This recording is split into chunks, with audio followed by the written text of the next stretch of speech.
자, 오늘 저와 여러분들이 함께 나누실 말씀은 마태복음 5장 4절 말씀입니다. 마태복음 5장 4절 말씀. 자, 한 목소리로 하나님의 말씀을 함께 읽으시겠습니다. 애통하는 자는 복이 있나니 그들이 위로를 받을 것임이요. 아멘. 할렐루야. 자, 여러분 한 주간 동안 평안들 하셨습니까? 네. 자, 우리는 지난 시간부터 예수께서 산에 오르셔서 제자들에게 설교하신 산상설교의 말씀들을 살펴보고 있습니다. 자, 예수께서 산에 오르신 이유는 산 아래 예수 그리스도로부터 많은 기적을 경험했던 사람들이 예수를 따라다녔기 때문입니다. 자, 산상설교는 시작부터 두 부류를 정확하게 구분하며 시작합니다. 하나는 산 아래에서 예수님을 따라다녔던 무리라고 표현된 군중들이고, 다른 부류는 제자들입니다. 많은 사람들이 예수 그리스도를 따라다녔습니다. 그런데 그들이 예수께 원했던 것은 그들의 이 땅에서의 삶을 윤택하게 해줄 복과 기적이었습니다. 성경은 그들을 무리라고 표현을 합니다. 많은 사람들이죠. 예수께서는 그들을 피해 산으로 오르셔서 무리와 구별된 제자들에게 하나님의 나라에 대한 말씀을 선포해 주십니다. 그 산에서 예수님께서 말씀해 주신 복음은 무리들은 들을 수 없는, 오직 제자들만 들을 수 있는 것입니다. 기적이나 이 땅에서의 성공을 바라며 예수를 쫓아다녔던 무리들은 아무리 오랫동안 예수님을 따라다녔어도 그들은 하늘의 복음을 들을 수 없는 것입니다. 예수님께서도 그런 말씀하시죠. 저들에게는 감추어 주십시오.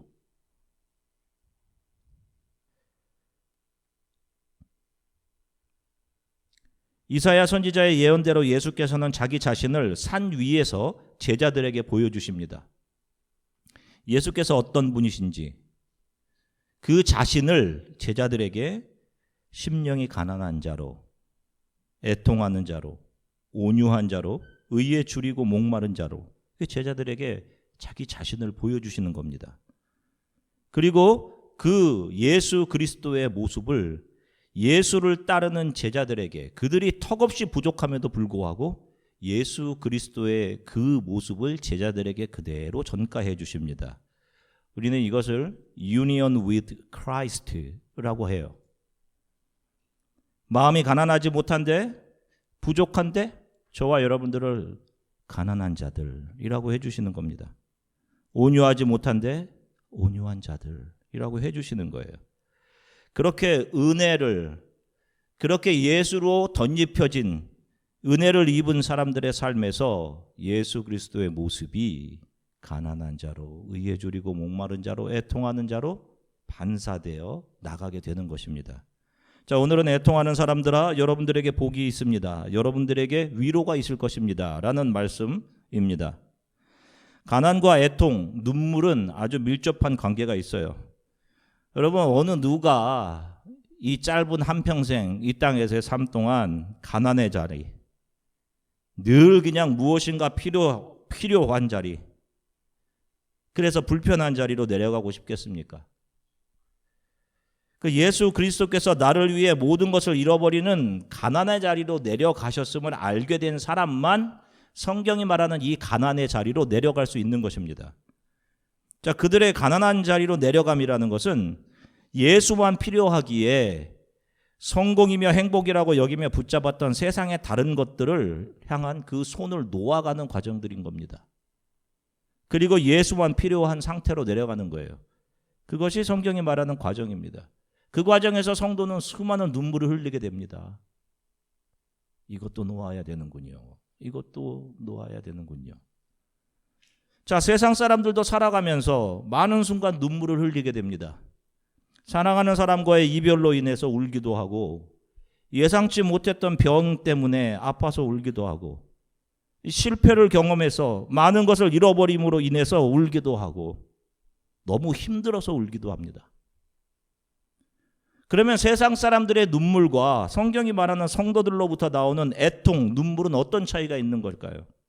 자, 앞에 보시면 성경이 말하는 슬퍼함, 애통이라는 것은 세상 사람들이 경험하는 자기 자신이 원치 않았던 상실과 이별과 아픔에서 오는 감정을 넘어서 하나님과 우리 사이를 갈라놓은 죄에 대해서 슬퍼함. 우리들 스스로가 자랑스럽게 여기던 우리들 안에 있던 이중적인 도덕에 대해 슬퍼함. 우리가 그토록 믿어왔건만 그 안에 거짓이 가득함을 알게 된 우리 자신들의 의에 대해서 슬퍼함. 그리고 하나님을 거역하고 살았던 삶에 대해 슬퍼함.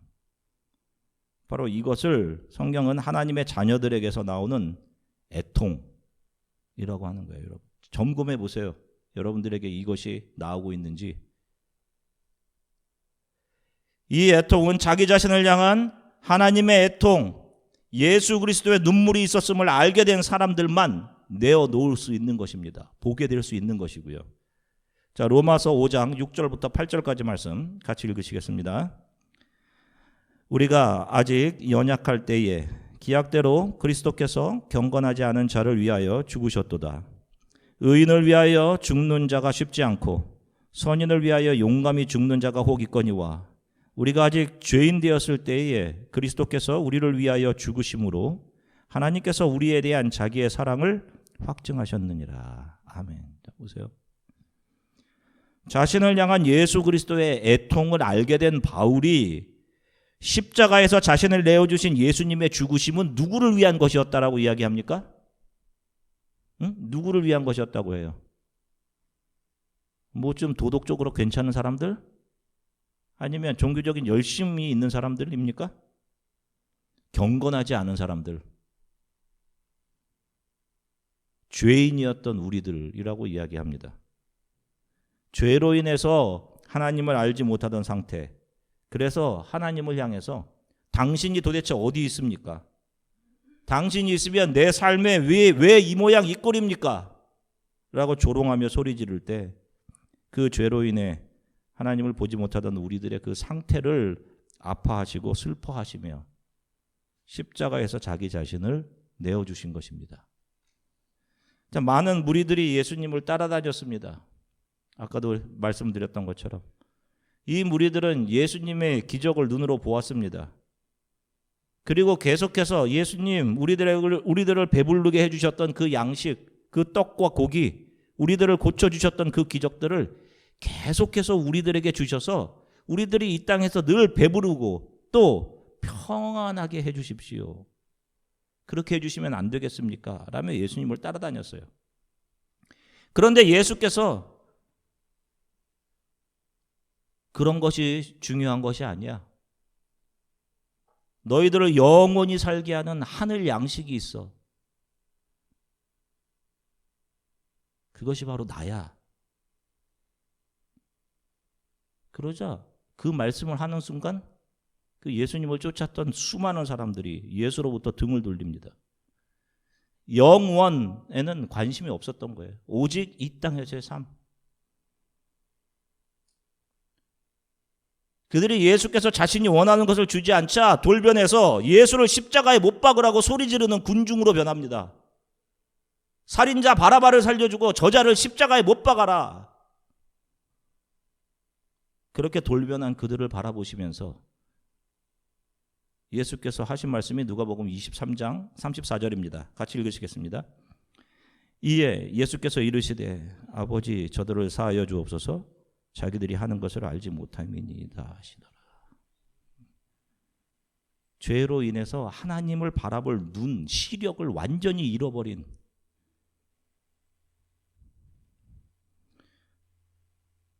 그 사람들은 오직 이 땅의 것만 관심을 두며 살아갈 수밖에 없었던 겁니다. 예수님은 그들의 욕심과 죄를 바라보시며 그 죄로 인해 하나님의 나라에 대해 눈이 멀어있던 그들의 소경된 상태를 아파하시면서 불쌍히 여기시고 우신 것입니다. 십자가에서 하나님을 원망하던 우리들을 불쌍히 여기시며 애통하신 것이에요. 아버지를 떠난 둘째 아들이 그랬죠.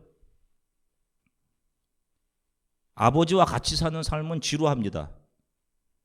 아버지를 떠나 세상으로 가서 마음껏 즐기고 세상 친구도 사귀고 돈도 벌어서 성공하고 싶습니다. 그렇게 아버지를 떠나 세상으로 가버린 아들 뒤에서 아버지는 많이 우셨을 겁니다. 그 아들이 모든 것을 다 줄 것 같아서 한몸 되었던 세상에서 아들은 모든 것을 다 잃어버립니다. 그리고 후회하며 아버지께로 돌아오죠. 아버지 앞에서 나는 아버지의 아들이라 불릴 자격이 없습니다. 종으로 여겨주세요 라고 아버지 앞에서 웁니다. 누가복음 18장 10절서부터 14절 말씀입니다. 현대인의 성경으로 한 목소리로 같이 읽겠습니다. 두 사람이 기도하러 성전에 올라갔다. 한 사람은 자기가 옳은 사람이라는 것을 뽐내는 바리새파 사람이었고 다른 사람은 남의 것을 빼앗는 세관원이었다. 바리새파 사람은 서서 이렇게 기도하였다. 하나님, 나는 다른 사람들과 같은 죄인이 아닙니다. 더욱이 저기 있는 세관원과 같은 죄인이 아닌 것을 얼마나 감사한지요. 나는 절대로 남의 것을 강제로 빼앗은 일도 없고 간음한 일도 없습니다. 나는 한 주일에 2번씩 금식을 하고 내가 얻은 모든 것의 11조를 하나님께 드리고 있습니다. 그러나 세관원은 멀리 서서 감히 하늘을 우러러볼 생각도 못하고 슬픔에 잠겨 가슴을 치며 하나님, 이 죄인에게 자비를 베풀어 주소서 하고 눈물로 기도를 드렸다. 내가 너희에게 말한다. 용서를 받고 집으로 돌아간 사람은 그 바리새파 사람이 아니라 쇠관원이었다. 아멘. 바리새파 사람은 당시 예루살렘 교회에서 성경을 가르치던 선생이었습니다. 성경을 잘 알던 사람, 알고 있다라고 자부하던 사람이죠. 사람들. 그가 기도하면서 나는 저기에 있는 저 세관원과 같지 않은 저는 죄인이 아님으로 인해서 감사드립니다. 라고 기도합니다. 하나님, 저는 술을 퍼마시면서 유흥을 즐기지도 않았고 바 같은 곳에 가본 적도 없으며 음란한 영화들도 보지 않았고 무슨 마약 같은 거 이런 거 손대본 적도 없습니다. 저 세관원, 저 세리처럼 돈을 떼어먹지도 않았습니다. 저는 일주일에 2번씩이나 금식하며 기도했고 새벽 기도에 꼬박꼬박 잘 나왔어요. 또 제가 11조는 얼마나 잘 냈습니까? 하나님, 저는 저 세리와 같이 더럽게 살지 않았습니다. 이게 다 하나님 덕분입니다. 그런데 세리는 어떻게 기도합니까? 슬픔에 잠겨서 가슴을 치며 하늘을 쳐다보지도 못합니다. 그는 아무리 생각해 보아도 자기 자신은 하나님 앞에서 조금 더 착하거나 선한 사람이 아니라는 겁니다. 그리고 하나님, 이 죄인에게 자비를 베풀어 주세요 라고 애통하며 기도합니다. 누가 용서를 받았다라고 성경이 말씀합니까? 다들 못된 인간, 부족한 인간이라고 말하던 그 사람 세관원입니다. 그 부족한 세관원을 위해서 예수님께서는 십자가에서 우셨습니다. 그가 다른 사람의 돈을 착복할 때 주님은 그를 잠잠히 바라보시며 우셨습니다. 그 눈물이 세리에게로 떨어져서 자신을 향한 하나님의 은혜와 자비가 있음을 알게 하신 것입니다. 그리고 세리를 주님 앞에서 감히 얼굴을 들어 하늘을 보지 못하고 자기 자신의 죄에 대해 아파하며 애통하게 하신 겁니다. 사람들은 자신이 어떤 부분에서는 다른 사람보다 조금 부족한 부분이 있어도 다른 면에서는 자신이 다른 사람들보다 좀 괜찮은 사람이라고 생각하는 그런 경향이 있습니다. 그래서 자신을 죄인이라고 여기는 것을 아주 싫어합니다. 듣기 불편해하죠. 여러분들도 어떠세요? 실제로 안타깝게도 왜 목사님은 나를 죄인이라고 하냐고, 왜 내가 죄인이냐고 듣기 싫다고 우리 교회를 떠나 다른 교회로 간 분도 있습니다. 그 교회에서는 설교를 들을 때 마음이 편하답니다. 그런데 우리 모두가 죄인이라고 한 것은 제가 한 말이 아니라 성경이 그 말씀을 하고 있는 겁니다. 그리고 그게 여러분들에게 듣기 싫은 소리가 아니라 여러분들에게 복음, 굿뉴스인 것입니다. 너희가 죄인이다, 회개하라. 그런데 그 말을 들은 우리들이 분노해서 예수를 십자가에 못 박는 것이죠. 저와 여러분들이 그렇게 한 것입니다. 그런데 그런 우리를 위해 예수께서 십자가에서 우신 것이고요. 그것을 알게 된 사람들이 예수의 발 앞에 엎드려 오는 겁니다. 저들을 불쌍히 여겨주세요. 자기가 무엇을 하는지 알지 못합니다. 이들을 성경은 하나님의 자녀들이라고 하는 겁니다. 이들에게 하나님의 은혜가 임하는 겁니다. 죄인이라고 하는데, 죄인인데 자신을 죄인으로 알고 주 예수 앞으로 나오는 자들을 복되다라고 하시며 천국이 너희들의 것이다. 그 죄인들을 향한 소망의 소식을 담고 있는 것이 성경, 복음, 굿뉴스인 것입니다. 복음이 오묘한 겁니다. 그래서 입에 쓴데 먹으면 좋은 나물과 같은 거예요. 나물과 같이. 귀에 듣기 좋다고요? 마음이 편하다고요? 듣고? 그건 구약에 보면 여러분들이 지금 읽고 있는 성경 예레미야서 이제 지나서 에스겔 넘어가고 있는데 누가 전했던 말씀입니까? 듣기 좋았던 거. 한결같이 다 거짓 선지자들. 주의 종들은 귀에 듣기 싫지만 복음인 말씀을 전달하는 사람들인 겁니다. 애통하는 자가 복이 있다라는 말씀은 자신의 죄를 바라본 사람들에게서 나오는 슬픔과 비통함을 말하는 것이에요. 그 말씀이 듣기 싫고 왜 믿음이 없어? 기도해봐. 다 잘 풀릴 거야. 이런 소리 듣기 좋아한다니까요. 다 잘 될 거야. 응? 작정하고 기도해봐. 다 낫게 해주실 거야. 만사형통, 소원성취.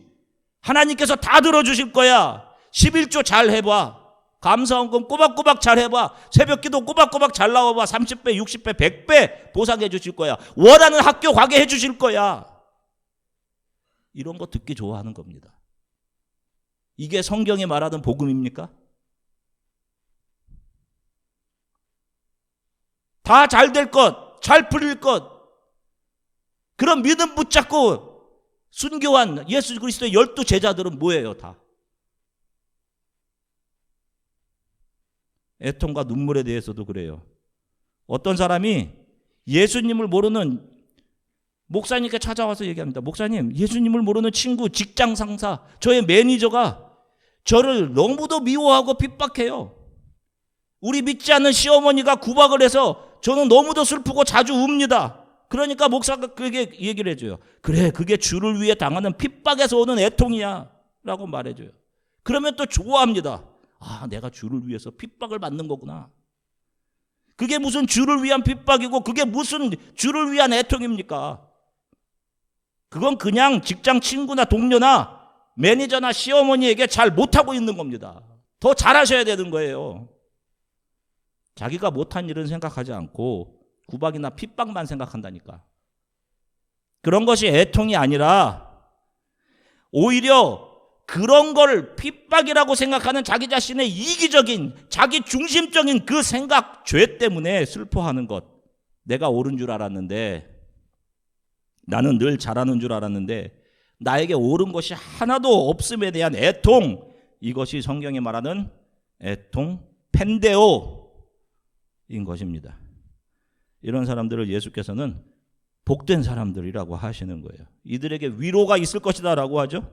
앞에 보시면 위로라는 단어는 그리스어로 파라클레오라고 하는 단어입니다.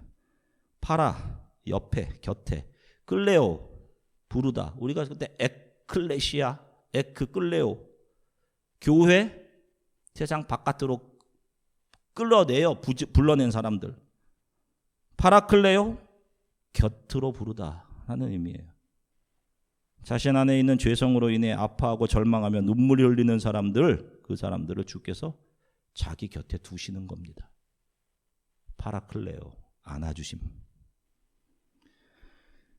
오래전 일이지만 저에게는 아직도 기억이 생생합니다. 제가 34살 때 전도사 시절 미국 오기 위해서 새벽 4시부터 저녁 6시까지 교회 사역이 끝난 후에 밤에는 또 신촌에 있는 어학원에 가서 11시까지 학원에서 영어 공부하면서 집에 들어오면 한 12시 반 되었고 또 다시 새벽 4시에 일어나 교회 가는 생활을 근 한 1년 넘게 했습니다. 후에 이제 학교 입학 허가서와 미국 비자를 받고 나서 얼마나 기뻤는지, 그리고 그 비자 받고 바로 그 다음 날 지난 1년간 치질인 줄 알고 참아오다가 그 다음 날 병원에 갔습니다. 그날 암 판정을 받았어요. 직장암. 당장 내일 입원해야 된다. 라고 의사 선생님이 말씀하셨는데 제가 그 의사 선생님에게 그렇게 물었어요. 아니 선생님 저 다음 달에 미국 가야 되는데요. 그러니까 선생님이 아니 얼마나 심각한지 모르시는 것 같은데 다음 달에 미국이 아니라 천국에 있을 수 있습니다. 그렇게 농담 반 그렇게 말씀을 해주시더라고요. 다음 날 입원해야 돼서 집에 들어갔는데 저는 마음을 다잡고 집에 들어가면서 아파트 문을 열고 가족들에게 할렐루야 하면서 집에 들어갔는데 저를 바라보지 못하고 뒤에 돌아서 우시던 아버지 어머니 생각이 납니다. 제가 많이 불쌍해서 우셨을 겁니다. 저거 이제 30대 저거 암에 걸렸으니 어떻게 하나 불쌍해서. 그런데 생각해보면 우리 부모님이 저를 위해서 우셨던 것이 그때뿐이었을까. 내가 철없이 행동할 때, 어려서 아파서 누워있을 때, 거짓말하고 어머니 돈 지갑에서 꺼내서 자전거 빌려 타고 놀고 할 때 많이 속상하셔서 우셨을 겁니다. 또 제가 실패했을 때 뒤에서 나보다 더 아파하시며 많이 우셨을 겁니다. 그리고 하나님께 울면서